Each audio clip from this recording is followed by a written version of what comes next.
6 horas, 1 minuto, boa noite pra você em 100,7 na sintonia certa, tudo certo, tudo pronto para mais uma edição do 18 horas, eu e ela. Karine Leão. Karine Leão. Boa noite, Carlão. Muito boa noite pra você sintonizado aqui em 100,7. Obrigada pela sua companhia. Você que nos assiste também nas redes sociais, no @18horasnews. Boa noite, gente.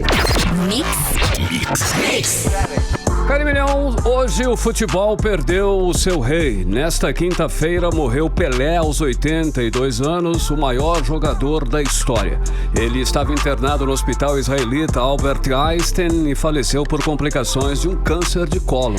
A família não divulgou mais detalhes sobre o velório, mas foi montada aí, Carlão, toda uma estrutura na Vila Belmiro nos últimos dias para receber a vigília. Legal. O sepultamento vai ser na cidade de Santos e o prefeito decretou, inclusive, luta oficial de 7 dias. Pelé chegou, Karine, a receber diversas homenagens durante a Copa do Mundo deste ano, enquanto ele estava internado. Jogadores como Neymar, Richarlison e Mbappé desejaram melhoras ao rei durante o torneio. Todo mundo assistiu também, vimos as homenagens, um espetáculo que fizeram com drones, inclusive os torcedores fizeram homenagens com faixas nos estádios para o nosso rei do futebol. Afinal, Pelé alcançou números praticamente inatingíveis, 1.282 gols, conquistou 3 Copas do Mundo, como eu falava aqui quando a gente fazia, o Mix News aqui, o Mix na Copa, 3 das estrelinhas que a gente tem no nosso uniforme na seleção brasileira, 3 tem ali a assinatura do Rei Pelé. Bom, além de 2 Libertadores e 2 Mundiais pelo Santos. Nesta edição, nós vamos falar sobre algumas passagens do Rei Pelé aqui pelo Amazonas. Então fica, Karine e ouvintes, a nossa homenagem e nosso reconhecimento ao Rei Pelé, que realmente foi um grande craque, um grande jogador de futebol. 6:04, você no melhor Mix do Brasil. Mix. Agora nós vamos conferir os destaques do programa 18 horas de hoje. Reforma tributária e Zona Franca de Manaus, as expectativas da economia do Amazonas para 2023. Vacinação contra a Covid-19. Em Manaus, apenas 18% da população recebeu as 2 doses de reforço. Auxílio Brasil. Novo governo vai fazer um pente fino no programa que atende a 22 milhões de pessoas. Novo governo, Lula fecha os nomes da equipe ministerial. Agora 6:04.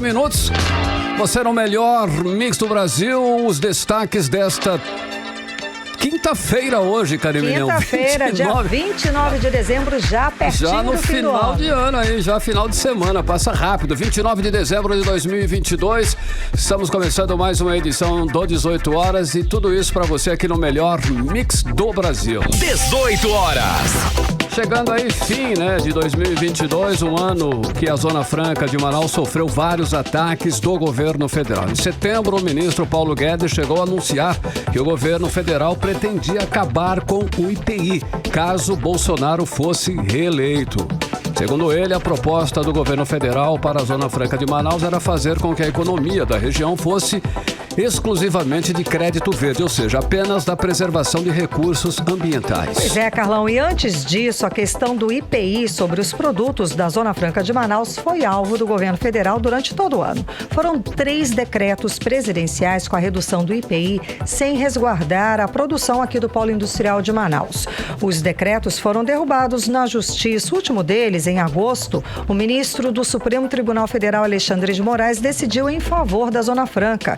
Ele retirou da lista os produtos fabricados aqui no Polo Industrial. Olha, e essa última decisão preservou cerca de 95% do faturamento do Polo Industrial de Manaus, resguardando a competitividade da maior parcela da população da produção local. Porém, continuam as polêmicas em torno do modelo econômico e seguem as conversas entre o governo federal e estadual para estruturação de compensações para os segmentos que ainda são afetados pela redução das alíquotas do IPI. Exatamente, Carlão. E uma das grandes preocupações de políticos e empresários empresas aqui do Amazonas é com certeza a preservação do modelo Zona Franca de Manaus. A Federação da Indústria do Estado, a FEAM, inclusive manifestou preocupação nesta semana sobre esse assunto. Pois bem, Karime Leão, olha só, é um dos assuntos que pode causar impacto na Zona Franca de Manaus, é a reforma tributária que deve ser amplamente discutida nos próximos 4 anos do novo governo. O repórter Hector Silva conta pra gente mais sobre esse assunto. A chegada de um ano novo e um novo governo preocupa políticos e empresários do Amazonas. Em texto publicado no site da Federação das Indústrias do Estado do Amazonas, o FEAM, esta semana, o presidente da entidade, Antônio Silva, destaca que a necessidade de defesa da Zona Franca de Manaus também passa pela reforma tributária. Em conversa com a reportagem, Antônio Silva falou sobre a segurança jurídica para o modelo econômico.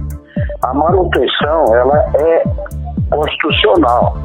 Mas quem é que vai te garantir? Não sou eu, não é o CIAN, não é o FIAN, não é ninguém, de que de repente nós não poderemos de novo sermos surpreendidos por uma medida provisória, uma portaria ou algo assim dessa natureza, que possa vir nos prejudicar. Então o que eu posso dizer? Vamos ficar atentos, vamos ficar acompanhando toda a movimentação que possa se surgir contra o nosso modelo de desenvolvimento. O texto diz que a FEAM encerra 2022 apontando avanços nas ações de interesse da indústria local, com destaque para as articulações para a revogação e revisão dos decretos federais que reduziam de forma linear todas as alíquotas dos impostos sobre produtos industrializados, o IPI, afetando assim a competitividade dos produtos do Polo Industrial de Manaus. O economista Orígenes Martins destaca que o Polo Industrial de Manaus é um modelo econômico consolidado e que as questões que rondaram a redução do imposto sobre produtos industrializados, o IPI, é apenas uma das coisas com que todos devem se preocupar. Nós temos um polo, como eu disse, sustentável, temos produção com matrizes bastante significativas. O polo de 2 rodas é um polo que atende o Brasil inteiro, inclusive exportações para o resto do mundo. E, veja bem, essa questão do IPI é apenas dois componentes. Hector Silva para 18 horas. Você está ouvindo 18 horas. E o presidente da FUNAI foi exonerado. Marcelo Augusto Xavier da Silva deixou o cargo de presidente da Fundação Nacional do Índio. A portaria com a exoneração está publicada no Diário Oficial da União desta quinta-feira, dia 29. Marcelo Xavier assumiu o comando da FUNAI em julho de 2019. Ele substituiu o general Franklin Berg Ribeiro de Freitas, que deixou o cargo em junho do mesmo ano. Ainda não foi divulgado o nome do novo presidente. Mix. Olha só, e hoje a Polícia Federal realizou uma operação que prendeu manifestantes bolsonaristas suspeitos de participar do quebra-quebra nas ruas de Brasília no último dia 12, após a diplomação do presidente eleito, Luiz Inácio Lula da Silva. Ao todo foram cumpridos 32 mandados de busca e apreensão. Exatamente, Carlão. E para falar mais sobre o assunto, vamos a Brasília com o nosso correspondente, o jornalista Carlos Eduardo Matos. Cadu, boa noite, Cadu. Os alvos da Polícia Federal são manifestantes acampados em frente ao quartel-general do Exército, não é isso? Conta pra gente mais detalhes. Boa noite, Cadu. Boa noite, Karime. Boa noite, Carlão. Boa noite, ouvintes do programa 18 horas. Para começar, o nome da operação foi bem sugestivo, né, Karime? A Operação Nero, que é uma referência ao imperador que pôs fogo em Roma. E no dia 12 desse mês, Brasília viveu uma noite de caos, uma noite em chamas mesmo, porque um grupo de bolsonaristas radicais ateou fogo em carros, em ônibus, destruiu o patrimônio público e, de quebra, tentou invadir a sede da Polícia Federal para tentar resgatar um preso, aquele índio, suposto índio envolvido com tráfico de drogas. Enfim, foi um episódio surreal da história da política brasileira. Foi uma reação da extrema-direita após a diplomação de Lula, que foi eleito democraticamente pelo voto direto.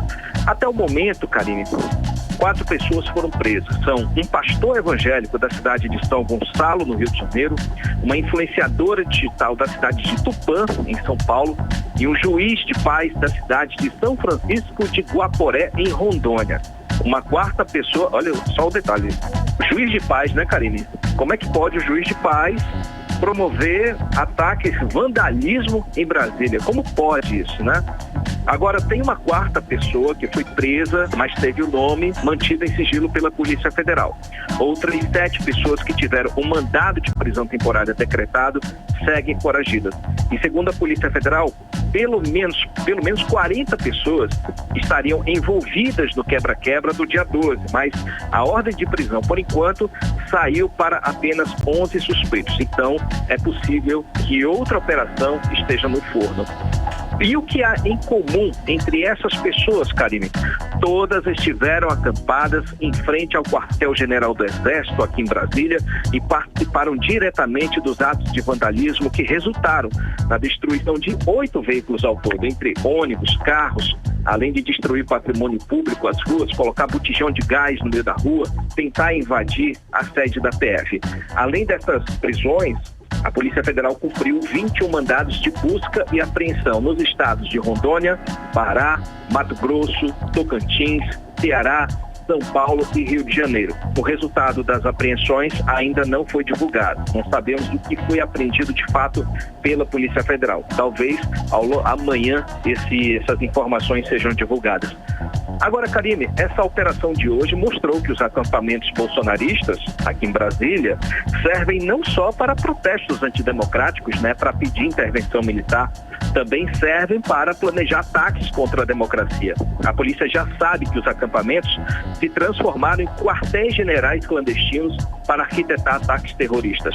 Prova disso é que o gerente do posto, aquele rapaz chamado George Washington, que tentou explodir um caminhão-tanque nas proximidades do aeroporto de Brasília no último dia 24, na véspera de Natal, era um frequentador do acampamento bolsonarista em frente ao QG do Exército. E com ele foram apreendidos aí armas pesadas, munições, controles para detonação de bombas, e agora a polícia está trabalhando para descobrir quem são os financiadores desse rapaz, do George, que foi indiciado por crime de terrorismo.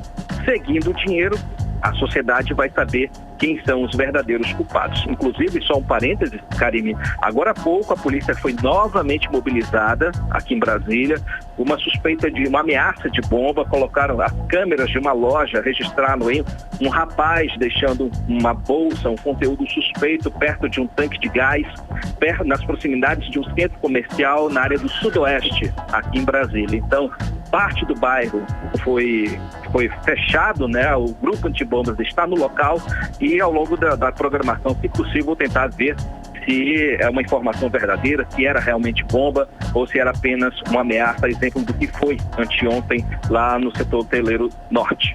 Aí fica a pergunta, voltando à questão dos acampamentos bolsonaristas, Karine, fica a pergunta que eu, você, o Carlão fazemos, se os acampamentos estão literalmente tocando terror aqui em Brasília, por que as cargas d'água eles não são desmontados e esse povo não é expulso dali da frente do QG? Eis a questão. Para se ter ideia, hoje, agora à tarde, a Polícia Militar e o Exército juntos tentaram desmontar as barracas e retirar as pessoas da frente do QG do Exército, que fica no setor militar aqui em Brasília. Mas veja só, os militares foram hostilizados pelos manifestantes.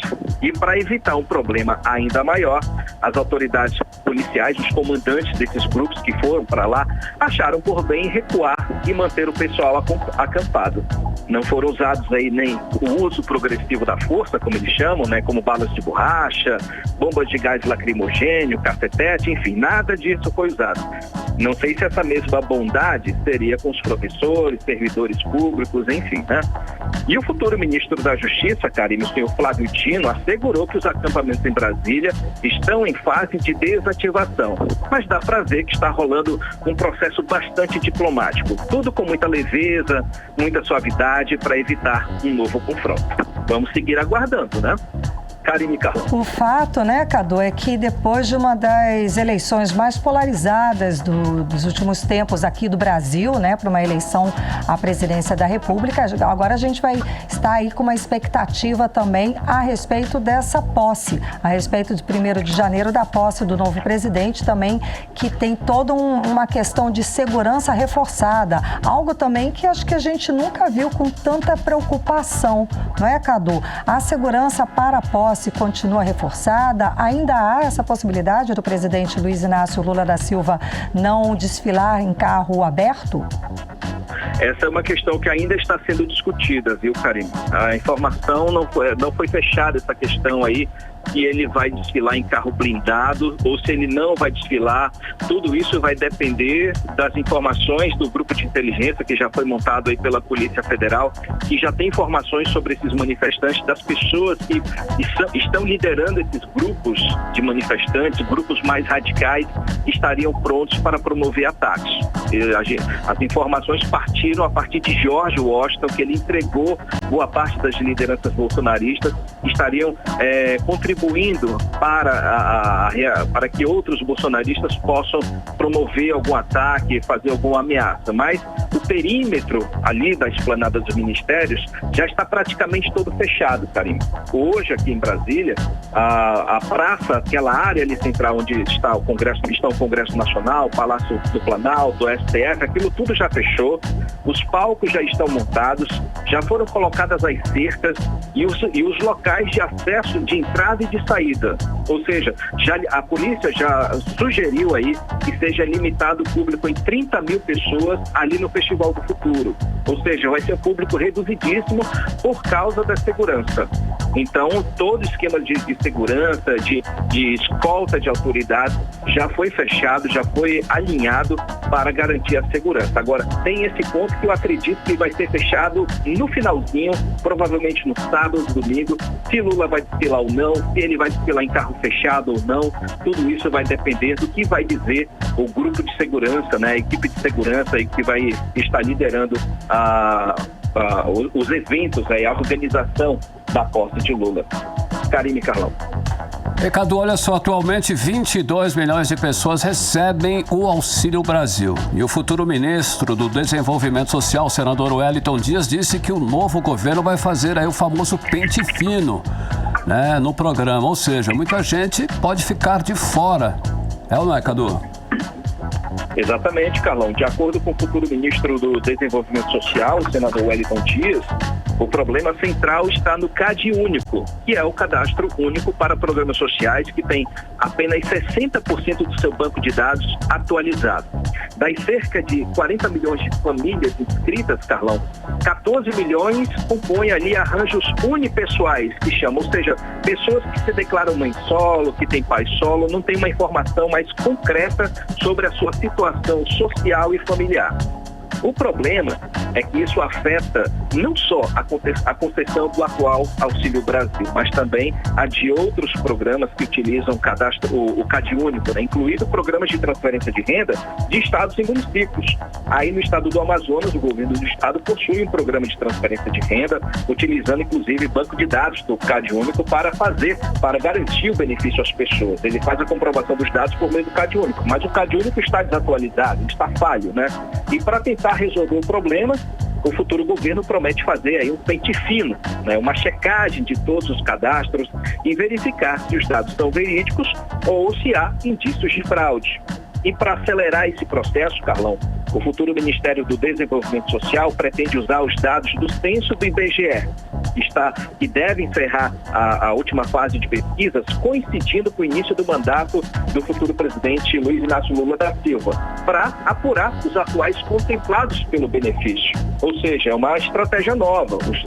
O IBGE, a gente sabe que houve muito problema aí na apuração de informações, os pesquisadores, os censitários, né, tiveram muito problema aí para apurar as informações junto à população, mas a pesquisa, o censo está concluindo, o que vai ser entregue vai ser o definitivo, e muitas informações já surgiram, já estão divulgadas sobre o tamanho da população. Agora, a qualidade, as informações detalhadas sobre cada família brasileira, isso vai ser passado para o Ministério do Desenvolvimento Social. Com base nisso, vai atualizar o CAD único.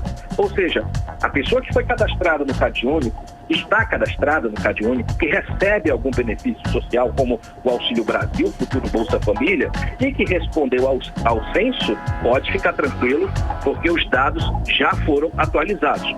Atualmente, como você disse, Carlão, 22 milhões de pessoas recebem o Auxílio Brasil no valor de R$600. No ano que vem, o Ministério do Desenvolvimento Social vai manter o benefício nesse valor, Só que, ao longo do ano, vai fazer uma checagem dos dados, cadastro por cadastro. E é possível que muita gente não receba mais o que será o Bolsa Família. Aí vai ser preciso correr atrás de atualizar as informações e tentar garantir a manutenção do benefício. Vai ter correria para muita gente. Carlão e Karine.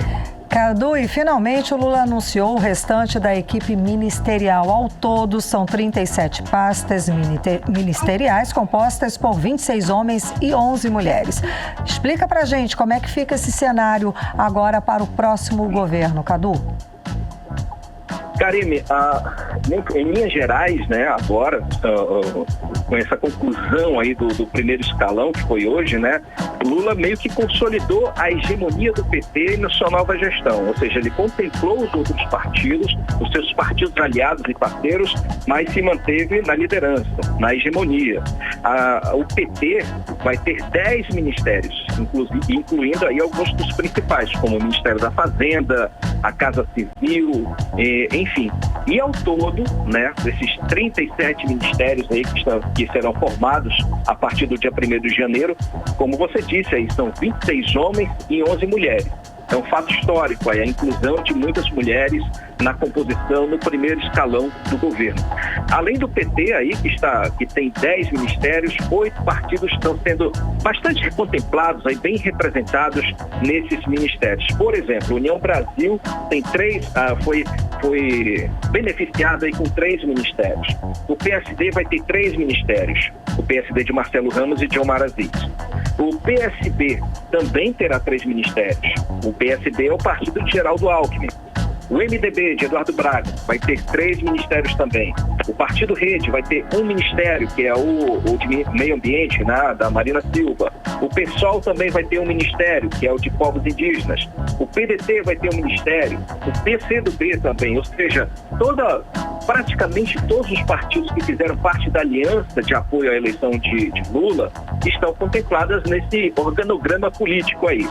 Então vamos ver, vou citar para vocês aí quais são quem foi nomeado aí, quem foi indicado no dia de hoje. No caso, Agricultura, Pecuária e Abastecimento, ministério aí vai ficar nas mãos de Carlos Fávaro, do PSD. O Ministério de Cidades vai ser de Jader Filho, do MDB, foi indicação de Helder Barbalho, do Pará, foi ele que deu aquela rasteira em Eduardo Braga. Comunicações vai ficar com o Juscelino Filho, do União Brasil, e essa indicação não agradou o União Brasil, viu? Comunicações não é uma área de interesse do partido. Desenvolvimento Agrário vai ficar nas mãos de Paulo Teixeira, do PT. O Esporte, Ana Moser, ela não tem partido, ela é técnica. Gabinete de Segurança Institucional vai ficar com Marco Edson Gonçalves Dias.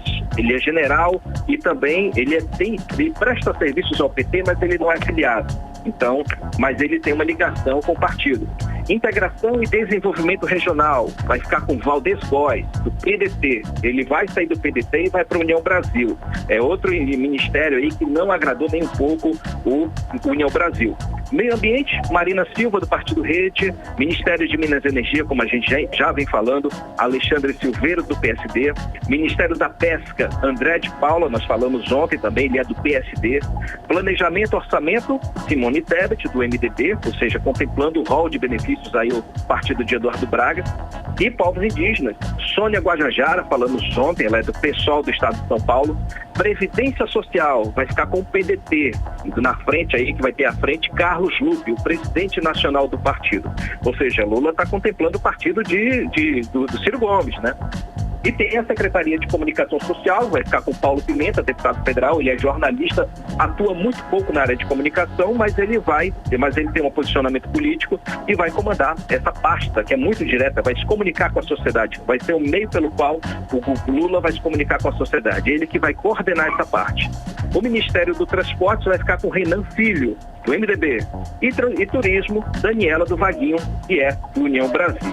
A pasta de turismo, pelo menos os setores, os órgãos, as entidades que representam o setor de turismo estão otimistas com a indicação dela, de Daniela do Vaguinho, porque ela é muito ligada à conciliação, ela tem um perfil mais conciliador, um perfil que luta bastante pela área de turismo, principalmente do estado dela, do Rio de Janeiro.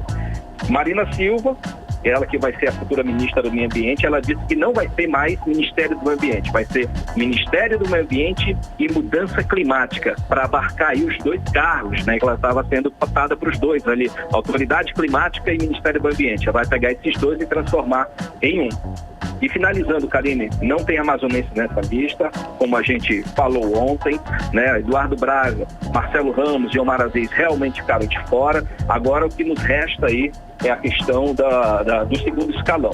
E Lula, durante esse evento em que ele nomeou a todos, indicou a todos aí os seus 16 futuros ministros, ele fez uma crítica aí com relação à desoneração dos combustíveis, que a gente falou ontem. Ele falou sobre a medida provisória que foi ditada pelo presidente Bolsonaro, dando fim à validade da desoneração de tributos.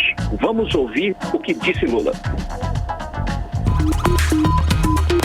A PEC era para cobrir a irresponsabilidade do governo que está saindo, que prometeu coisas e não cumpriu, e nós tivemos que então cumprir.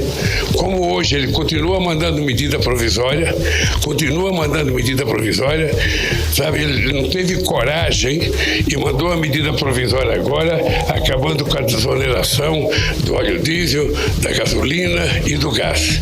Ou seja, exatamente faltando 2 dias para ir embora, ele faz essa medida, quem sabe na perspectiva de achar que o povo vai colocar nas nossas costas isso. Vocês estão lembrados que eu dizia, para reduzir preço do gasolina, do petróleo, do óleo e do gás, a gente não precisava mexer com o ICMS. Você poderia mexer por outra coisa. Bastasse que a mesma mão que assinou o aumento, assinasse a diminuição do aumento. 18 horas. A gente acompanhou a fala do presidente eleito, Luiz Inácio Lula da Silva, a respeito de como vão ficar os valores dos combustíveis e também toda a relação do ICMS. Um imbróglio aí, né, Cadu? É um imbróglio porque é uma situação que o futuro governo vai ter que enfrentar já em janeiro. Vai haver aumento do preço dos combustíveis a partir de janeiro, porque os estados vão ter que recolocar, vão querer de volta e recuperar os tributos que perderam, aí no caso do ICMS. O governo federal não vai abrir mão dos impostos que perdeu, então vai ter uma retomada, uma recuperação, vai voltar a carga a oneração tributária dos combustíveis. Então é possível que teremos um aumento considerável a partir de janeiro. Vamos ver como é que o Congresso Nacional e o Poder Executivo vão atuar para resolver essa crise, né? Porque o futuro governo passou por um monte de crises das eleições para cá, do fim das eleições, e agora mais essa crise agora como governo efetivamente. Volto com vocês, Karine e Carlão. Obrigada pelas informações, Cadu. Boa noite, bom trabalho. Valeu, gente. Um abraço. Tchau, tchau. Um abraço. 6h29, você no melhor mix do Brasil. 18 horas. Olha só, escuta essa que é legal. Em Manaus, as famosas ruas da Copa viraram patrimônio cultural, conhecidas pela rica decoração e que atraem milhares de visitantes durante as Copas do Mundo. As vias foram reconhecidas agora como patrimônio cultural e material de Manaus, hein, Karine? Exatamente, Carlão. São as ruas 24 de agosto, no Morro da Liberdade, Leonardo Malcher, no bairro de Aparecida, todas lá na zona sul da cidade. Na zona centro-oeste, a Rua 3, no Alvorada, e na zona oeste, a Rua Santa Isabel, no bairro Vila da Prata. É o projeto de lei elaborado pela Câmara Municipal de Manaus e a decisão publicada no Diário Oficial do município foi foi na terça-feira, hoje é quinta. Foi essa semana. 6h30, você no melhor mix do Brasil. Mix. Olha só, a migração, no caso do sinal de TV utilizado pelas parabólicas tradicionais para o sinal das parabólicas digitais ainda não atingiu todos os lares da região metropolitana de Manaus e, por conta disso, a Agência Nacional de Telecomunicações, a Anatel, intensificou as ações para que as pessoas de baixa renda recebam aparelhos de conversão. Pois é, Carlão, nós noticiamos, inclusive, aqui no 18 horas, sobre essa entrega desses equipamentos que é necessária para que a tecnologia 5G seja instalada de forma completa em Manaus. E o repórter Hector Silva traz mais informações a respeito desse assunto. Vamos acompanhar. Cerca de 66 mil famílias de baixa renda de Manaus e outras 12 cidades do seu entorno terão direito à instalação gratuita da nova parabólica digital. A substituição é feita pela Siga Antenado, entidade criada por determinação da Anatel, a Agência Nacional de Telecomunicações, responsável por apoiar a população durante a migração do sinal de TV utilizado pelas parabólicas tradicionais de banda C para o sinal das parabólicas digitais de banda KU. Além de Manaus, estão com agendamento aberto os municípios atendidos: Iranduba, Itacoatiara, Manacapuru, Presidente Figueiredo, Altazes, Careiro, Careiro da Várzea, Itapiranga, Manaquiri, Novo Airão, Rio Preto da Eva e Silves. Leandro Guerra, presidente do Siga Antenado, fala sobre como as pessoas podem conseguir o equipamento, que é gratuito para pessoas de baixa renda. É muito importante que as pessoas que atualmente recebem o sinal da TV aberta pela parabólica convencional executem a troca da sua antena pelo novo sistema de recepção pela antena parabólica digital. E para você poder obter essa antena, é necessário entrar em contato conosco, com a Siga Antenado, pelo 0800 729 2404 ou pelo www.sigantenado.com.br. Se você é beneficiário do cadastro único e está recebendo o sinal da televisão pela parabólica, você tem direito a receber de graça a instalação de um novo kit. É relevante essa troca por conta da ativação do 5G. Na medida que o 5G for sendo ativado, ele pode ter gerar algum tipo de interferência na recepção da parabólica convencional. A instalação da nova parabólica digital é necessária para que a tecnologia 5G possa ser ativada com todo o seu potencial. Como a tecnologia vai operar da mesma frequência da parabólica tradicional, banda C, a população que utiliza esse serviço para receber sinal de TV aberta deverá trocar seus equipamentos pelos que operam em outra faixa, a banda KU. Hector Silva para 18 horas. Você está ouvindo 18 horas. E daqui a pouco, aqui no 18 horas, apenas 5 municípios do Amazonas têm mais de 20% da população com as 2 doses de reforço da vacina contra a Covid-19. É o nosso assunto em instantes. Mix. 6 horas 33 minutos, você era o melhor Mix do Brasil, conferindo os destaques desta quinta-feira, hein? Vamos juntos com você até às 7 em mais uma edição do 18 horas. E agora nós vamos conferir a previsão do tempo. Tempo e temperatura para amanhã, sexta-feira, última sexta-feira do ano de 2022, com ela, Karime Leão. Previsão do tempo. Segundo informações do Climatempo, a previsão para esta sexta-feira é de sol com algumas nuvens. Deve chover rápido durante o dia e a noite. A mínima prevista de 24 graus, a máxima não deve passar dos 31 graus. As chances de chuva são de 90% e a umidade relativa do ar fica entre 48% e 96%. Mix. Olha só, a Praia da Ponta Negra, na zona oeste de Manaus, ela vai ficar fechada para banhistas a partir das 2 da tarde desta sexta-feira, dia 30, e volta a ser aberta a partir das 8 da manhã do domingo, dia 1º de janeiro. E a interdição acontece para a festa do Réveillon Sustentável Manaus Floresta Viva 2023. E segundo a Prefeitura, o objetivo é resguardar a segurança das pessoas que vão acompanhar a virada lá na praia. Guardas do município, da Polícia Militar e outras equipes integradas vão estar no local para orientar a população. E as agências bancárias não vão abrir amanhã, em sexta-feira, dia 30. O expediente bancário só volta agora na segunda-feira, dia 2 de janeiro, já no ano de 2023, Karime. As informações são da Federação Brasileira de Bancos. E segundo a Federação, Carlão, nos dias em que as agências estiverem fechadas, é claro que a população pode utilizar os meios eletrônicos de atendimento bancário. Lembrando só que os carnês vencidos no feriado dia 1º podem ser pagos sem acréscimo no dia útil seguinte. Mix. 6 horas 35 minutos, você era o melhor Mix do Brasil. E olha só, hein? Depois de quase 2 anos do início da campanha de vacinação contra a Covid-19, apenas 5 municípios do Amazonas têm mais de 20% da população com as 2 doses de reforço contra o coronavírus, Karime. Os dados, Carlão, são do vacinômetro da Fundação de Vigilância em Saúde do Estado. Manaus, por exemplo, tem apenas 18% da população com as 2 doses de reforço. Vamos conferir mais detalhes sobre o assunto agora com Nathalie Moraes. A Apenas 5 municípios do Amazonas têm mais de 20% da população com as 2 doses de reforço da vacina contra a Covid-19. Os dados são do vacinômetro da Fundação de Vigilância em Saúde aqui do estado. O município de Silves é a única cidade do Amazonas que tem quase 37% da população com reforço vacinal. Segundo dados da FVS, 36,5% da população está em dia com o ciclo de imunização. O município vizinho de Itapiranga tem 36,3%. Já na faixa dos 20% está o município de Urucará, com 27,9% da população completamente imunizada. Barreirinha, no Baixo Amazonas, com 26,7% e Tefé, com 22,8%. Os outros municípios aqui do interior do estado enfrentam um cenário de crise quando o assunto é a segunda dose de reforço contra a doença, que já infectou mais de 624.769 pessoas e matou mais de 14 mil amazonenses. Manaus, por exemplo, tem apenas 18% da sua população com as 2 doses de reforço.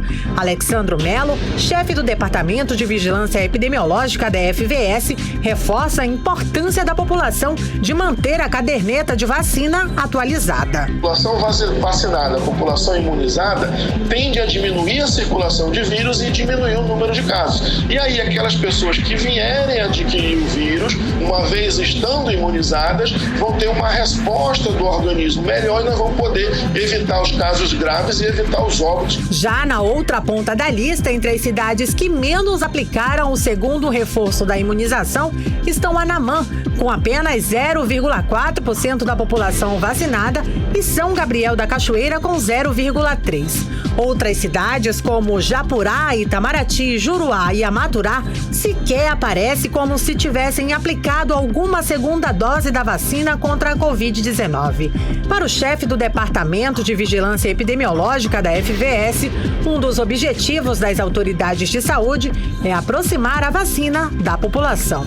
A nossa intenção é que a vacina esteja disponível e esteja disponível nos locais onde ela é necessária, ou seja, próximo da residência das pessoas para que elas possam ir e atualizar o seu cartão. Em todo o Amazonas, são 891 mil pessoas com atraso na aplicação da primeira dose de reforço e outras 762 mil pessoas com a segunda dose de reforço atrasada.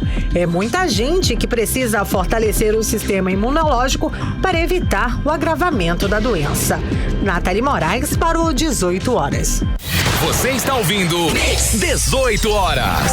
Agora são 6h38. Você no melhor Mix do Brasil, conferindo os destaques desta quinta-feira em mais uma edição do 18 horas. E daqui a pouquinho você confere a tão sonhada viagem de férias, que muitas vezes aí virar um pesadelo. Você vai conferir daqui a pouco, no 18 horas, dicas para evitar viagens frustradas. É o nosso assunto em instantes. Mix.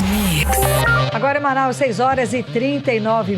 Vamos falar sobre os bastidores da política local, da política amazonense, com ela, Artemisa Gadelha. Artemisa, boa noite, Artemisa. E repercutindo ainda a perda aqui do nosso rei do futebol, do Pelé. Como é que foi a repercussão local dos nossos políticos aqui da cidade a respeito dessa nossa perda? Boa noite, Artemisa. Karime, eu ouso dizer que o Pelé é o primeiro ídolo do esporte no Brasil. Foi admirado em todo o mundo. Então, a repercussão foi grande em todos os cantos, inclusive no meio político. Boa noite para você, boa noite, Carlão, boa noite a todos que acompanham o programa 18 horas. Eu vou começar pelo governador Wilson Lima, do partido União Brasil. Nas redes sociais dele, o governador postou fotos do rei Pelé, em uma delas, inclusive, Pelé jogando bola com algumas crianças. Na legenda, o Wilson Lima disse que Pelé saiu de campo depois de enfrentar a partida mais difícil da vida dele. Segundo o governador, o Brasil e o mundo mais uma vez se rendem em aplausos ao rei do futebol, o melhor jogador de todos os tempos.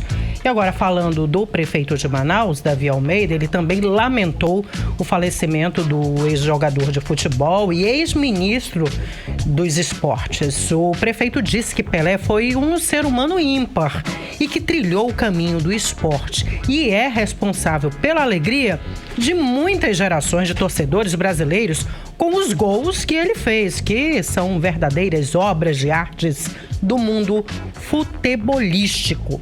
Já o presidente da Assembleia Legislativa do Estado do Amazonas, deputado Roberto Cidade, do União Brasil, ele enviou uma nota oficial da Casa Legislativa. Em nome dos deputados e deputadas estaduais, ele lamentou profundamente o falecimento de Edson Arantes do Nascimento, o Rei Pelé, tricampeão mundial pela seleção brasileira e maior ídolo do futebol de todos os tempos. A nota diz ainda que Pelé deixa um grande legado que atravessou gerações e que vai se perpetuar na história mundial.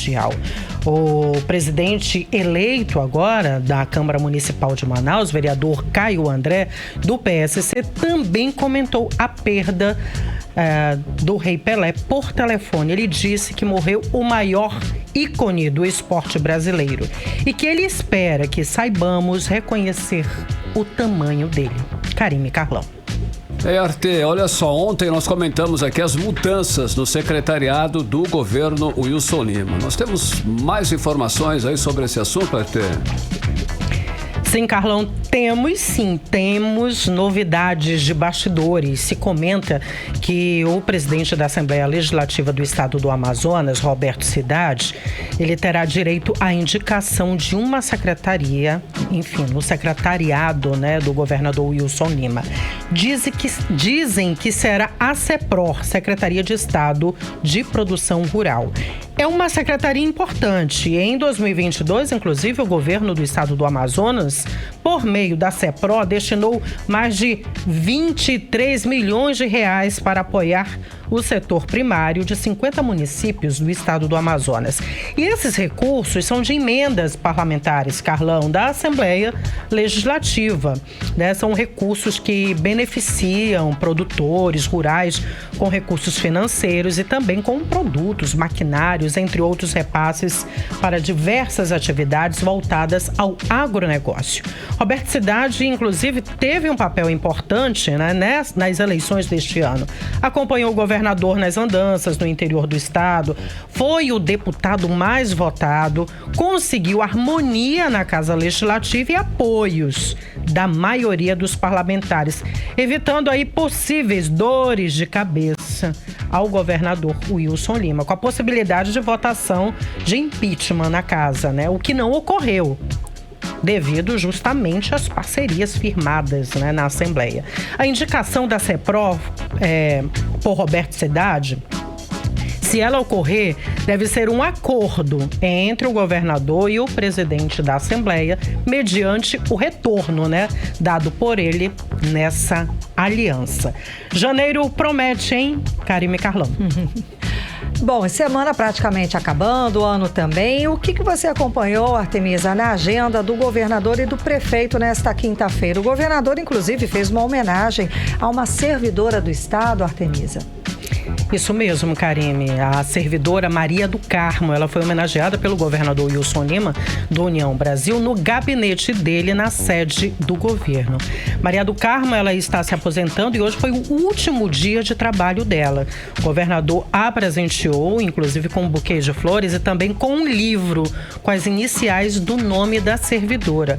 O livro tem fotos da trajetória dela no serviço público.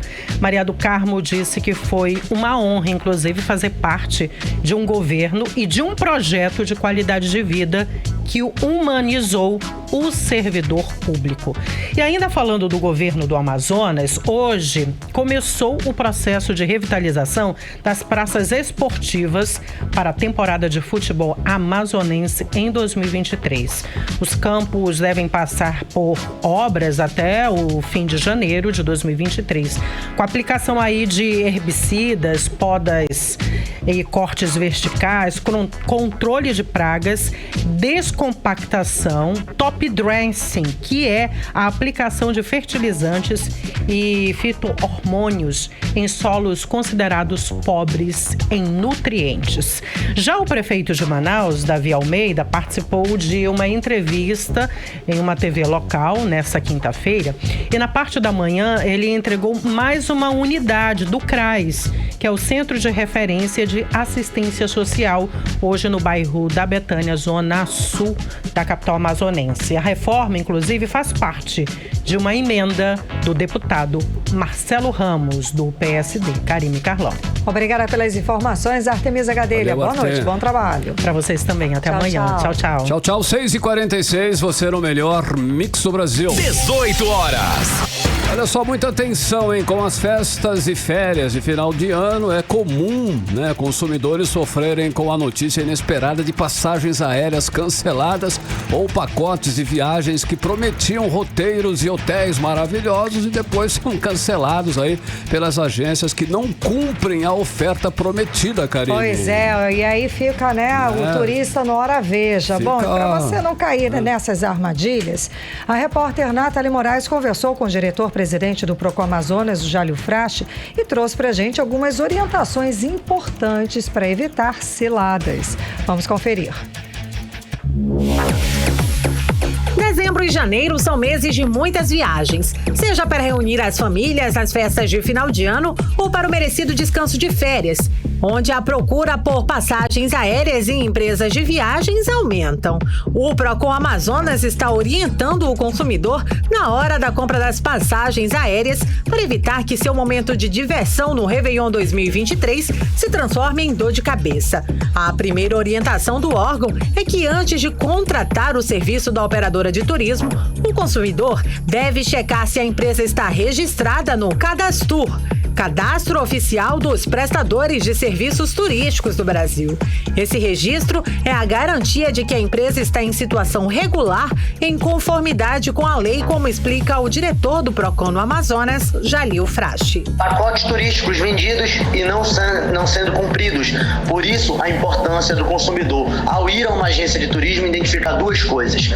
A primeira é se aquela agência é devidamente cadastrada no Cadastro, que vai ter ali toda a regulamentação que cumpre as leis que devem ser observadas para esse ramo de atividade econômica. E também ler o contrato de prestação de serviço que está contratando. Antes de assinar a lei, é muito importante, porque lá, muitas vezes, ou tem cláusulas abusivas que geram um problema para o consumidor, ou pode ser que não esteja de acordo com o que você imagina. Você vai comprar um pacote para ir, por exemplo, para o Nordeste, chega lá, na hora não é bem aquilo. Então, por isso é importante ler o contrato, é importante estar atento, o Procon está aqui à disposição da população amazonense. Outro ponto importante em caso de cancelamento de voos, o consumidor deve ser reposicionado no voo seguinte sem taxas ou gastos extras. No caso de overbooking, que é a prática de algumas empresas de vender mais passagens do que pode oferecer, é direito do passageiro embarcar independente da classe da aeronave. Também nos balcões de atendimento das companhias aéreas, as informações precisam estar expostas de forma clara e objetiva, como alerta o diretor do Procon no Amazonas. Dois casos que acontecem, a população pode de imediato entrar em contato, porque o overbooking está lá na hora de embarcar e não consegue embarcar porque a companhia aérea acabou vendendo mais passagens do que deveria, e também os cancelamentos. Cancela e deixa você sem informação. Cancelou, tem que realocar no próximo voo. Cancelou, tem que, se tiver voo de outra companhia, realocar aquele consumidor na outra companhia sem custo para o consumidor. Então, as companhias aéreas, elas precisam se entender nesse sentido e, sobretudo, os consumidores estarem bem informados. E, para isso, nós disponibilizamos o nosso 0800 092 1512, disponibilizamos o 32 15 40 12, www.procon.am.gov.br e as nossas redes sociais, Procon Amazonas, Instagram e Facebook, que está à disposição da população. Nathalie Moraes para o 18 horas. Você está ouvindo 18 horas. Carlão, vamos conferir a previsão do tempo para essa noite? 6h49, você no melhor mix do Brasil. Karine Leão, você mandou, você será atendida. Previsão do tempo para esta noite de quinta-feira com ela, Karine Leão. Previsão do tempo. Valeu. Então, para essa noite, a previsão é de chuva rápida. Durante a noite e a madrugada, segundo informações do Climatempo. A mínima prevista é de 23 graus, a máxima também não deve passar dos 31 graus. As chances de chuva são de 90% e a umidade relativa do ar fica entre 61% e 96%. Agora 6h50, você no melhor mix do Brasil. Mix. Como falamos, né, Carlão? Se somos a pátria da chuteira, hoje o Brasil perdeu o seu rei. Pelé morreu hoje aos 82 anos, em São Paulo, vítima de complicações de um câncer. É mais que um craque, era um gênio do futebol. Conquistou uma carreira com feitos impressionantes realmente. Venceu 3 Copas do Mundo, além de 2 Libertadores e 2 Mundiais pelo Santos. Uma vitória impressionante, um ícone sem dúvida. E temos registros da passagem do rei aqui no Amazonas. Hector Silva conta essas histórias pra gente, das vezes que o rei Pelé esteve e jogou aqui em Manaus. Não é, Hector? Boa noite, bem-vindo.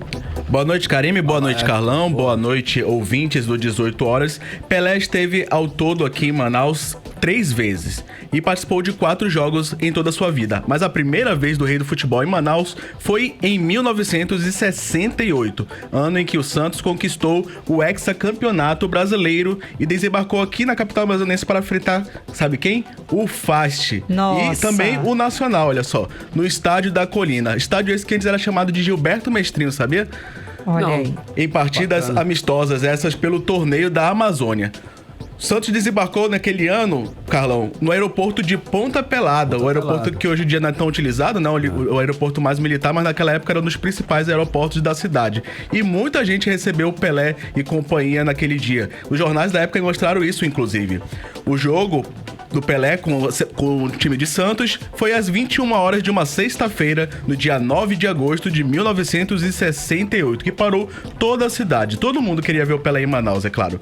Tanto que às 17 horas, lá no Estádio da Colina, antigo Estádio Gilberto Mestrinho, estava completamente lotado. O jogo foi de 3-0 para o Santos, com gol do Rei Pelé, gol do Pepe e também de Luiz Werneck. Mas você pensa que foi um jogo fácil para o Santos? Não foi não, sabia? Porque se não tivesse o Pelé... Exatamente, mas o Fast aguentou e bastante. O primeiro tempo terminou em 0-0, Fast jogando bem, mas no segundo tempo não teve jeito. Pelé e companhia... olha aí.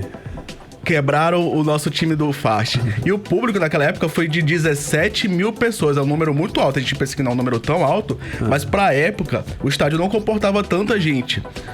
O Nacional é o clube do Amazonas que mais enfrentou o Pelé, sabia? Inclusive, o Pelé jogou 2 vezes pelo Santos contra o Nacional. A primeira vez foi naquele mesmo agosto de 1968, mas no dia 11, em um amistoso feito com o Nassa. Santos ganhou por 2-1 do time de Nacional. Pelé e Luiz Werneck fizeram os gols do time. Pretinho descontou para o Nassa. 3 anos depois, o Santos voltou também aqui para Manaus, no dia 7 de setembro de 1971. Os times voltaram a se enfrentar, no caso Santos e Nacional, em mais uma partida amistosa. Desta vez, o palco do confronto foi o estádio Vivaldo Lima, hoje conhecido como Arena da Amazônia, mas apesar disso ainda leva o nome também Vivaldo Lima, conhecido como Arena da Amazônia, Vivaldo Lima, bom sempre lembrar. Diferente do primeiro confronto, dessa vez o Santos voltou a Manaus e goleou o Nacional, olha só, por um incrível placar de 5-1. Desta oportunidade, o Rei Pelé foi homenageado e recebeu inclusive o título de cidadão amazonense. Olha aí. A terceira vez que Pelé esteve em Manaus foi pela seleção brasileira. E isso antes da Copa de 1970, que consagrou o Pelé como um rei aí, né? Ele que foi tricampeão da seleção brasileira. Nunca na história do futebol uma pessoa ganhou tantos títulos mundiais no futebol como o Pelé. O esquadrão canarinho que tinha Pelé, Carlos Alberto, Jairzinho e companhia venceu a seleção amazonense por 4-1. Esse dia foi a inauguração do estádio Vivaldo Lima, aqui em Manaus. Os gols brasileiros foram marcados por Paulo César Caju, Rivelino e Pelé 2 vezes. Mário Vieira descontou para o selecionado amazonense. Mas não é só de jogo que se vive Pelé e a relação dele com Manaus. 2 pessoas que eu conversei hoje falaram que tiveram uma boa relação com o Pelé. Um deles foi Raimundo Senna. Ele que ele era calista na época. Você sabe o que é calista, Carlão? Cuida do pé do jogador. Exatamente. Calista era a profissão que era chamado podólogo hoje em dia. Tá ele certo. cuidou da saúde do Pelé, dos pés de Pelé, quando ele esteve aqui em 1970. Ele disse que tem uma relação muito boa. Ele falou comigo por telefone hoje à tarde, tinha uma relação muito boa com o Pelé. Ele que tem 81 anos, um ano mais novo que o Pelé, e ficou muito triste com a notícia do falecimento do nosso rei.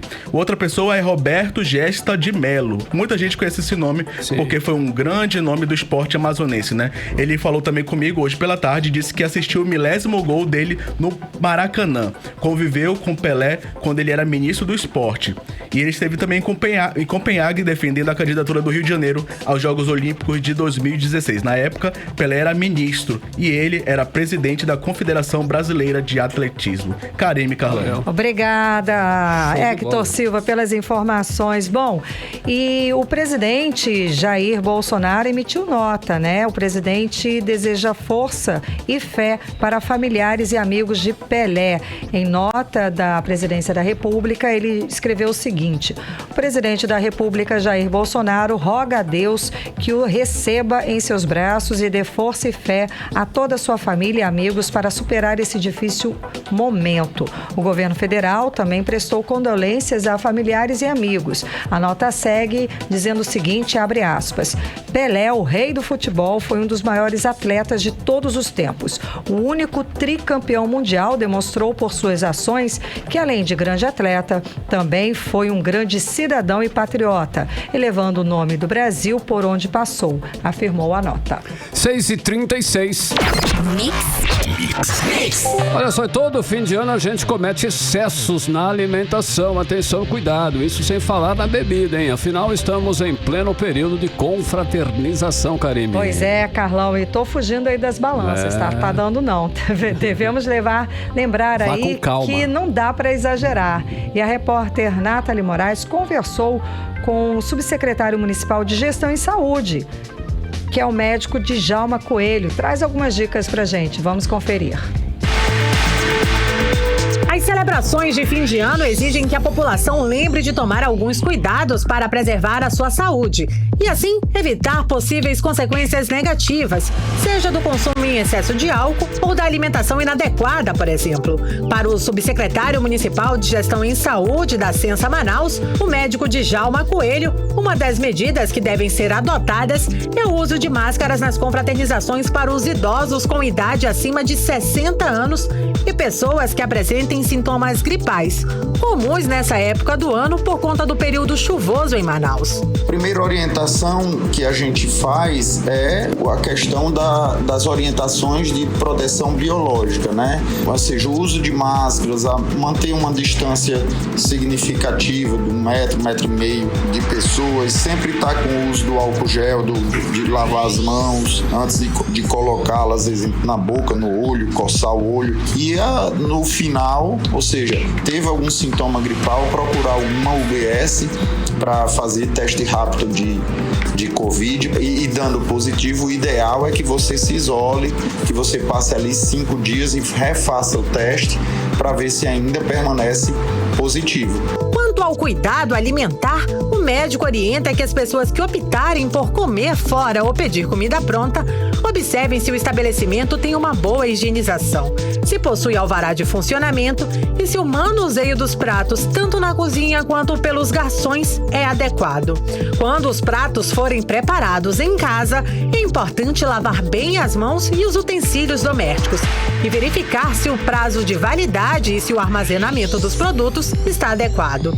Todos esses cuidados podem minimizar os riscos de consumir alimentos contaminados e evitar que surjam casos de diarreia, dores abdominais ou outros sintomas mais graves. Quando prepará-los em casa, ter todos os cuidados, né? Higienizar bem as mãos, os utensílios domésticos no preparo, na compra, também ter essa preocupação de olhar prazo de validade e de todos os documentos necessários para o funcionamento, para quem vende esses alimentos. O médico Djalma Coelho ressalta ainda que o álcool é uma substância inflamatória que prejudica a saúde saúde e pode agravar problemas como a hipertensão. Caso você opte por consumir, o especialista pede que seja de forma moderada. A primeira coisa de orientação é um consumo social moderado. A segunda colocação é que o álcool ele desidrata, então sempre, mesmo bebendo pouco, a orientação é que tenha um consumo excessivo de água, sempre acompanhando o uso de vinhos, de champanhes, de bebidas alcoólicas. A terceira orientação é para não misturar álcool com direção e com sono. Já os acidentes domésticos que podem acontecer nas confraternizações de fim de ano podem ser de inúmeras naturezas, como escorregões em pisos lisos, queda ao subir ou descer escadas e cortes com armas brancas.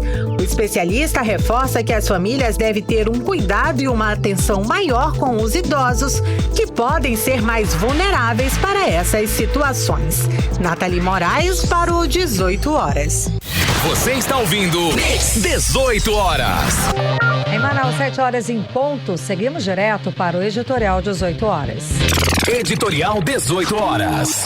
Uma das maiores preocupações das lideranças políticas e empresariais do Amazonas em 2023 deverá ser a reforma tributária.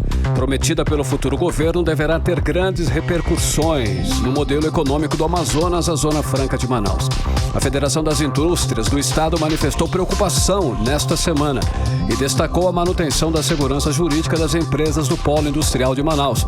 No ano passado, uma grande frente foi formada para garantir a competitividade dos produtos do Polo Industrial de Manaus contra decretos federais.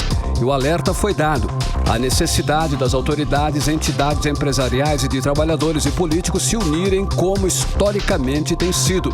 De preferência, chamando a população para apoiar a luta, que certamente virá com a necessidade do país de uma reforma tributária, em busca de alternativas que garantam as saídas para manter a economia e os empregos no Amazonas. 18 horas.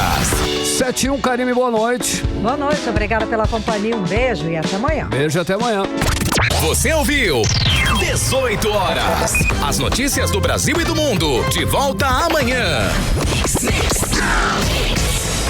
Você está na Mix, o melhor mix do Brasil. Rádio Mix.